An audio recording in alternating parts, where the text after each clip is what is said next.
Well, basically ever since high school, I was interested in studying in America. So I basically sourced for programs and I found out about this ADP program, which is actually a twinning program with America where you study here and then you transfer your credits over. So what I did was I actually went to many education fairs and I spoke to many counselors about ADP programs.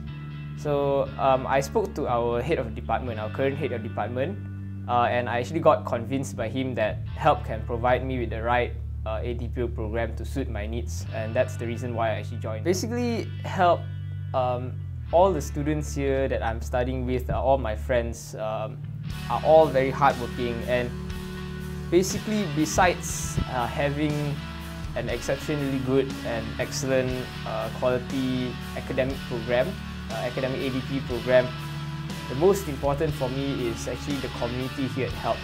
All my friends are hardworking, and not just that, most importantly, everybody here takes the initiative, are very, very resourceful. And that's why being with them, being with the community here, I feel is extremely helpful to me as a person, to help me grow, to help me be resourceful, to be initiative, which I think are actually extremely valuable skills to have to succeed. So all in all, generally, I would like to say that the ADP program at HELP, the lecturers in the ADP program at HELP are exceptionally good.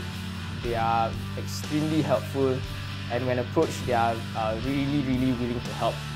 Also, the ADP program in HELP, I feel, is exceptionally well planned, well organized. The students and my friends here are great. And generally, the experience here has been very fulfilling for me, and I feel that whatever HELP has given me, I can actually use it to succeed in my future life.